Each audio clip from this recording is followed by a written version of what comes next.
Þrískipting valdsins hvernig valdinu í hverju landi fyrir sig oft skipt á 3 staði.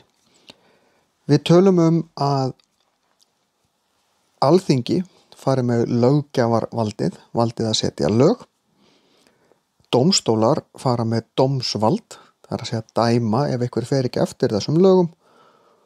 Og síðan það ríkisstjórnin sem fer með framkvæmdavaldið.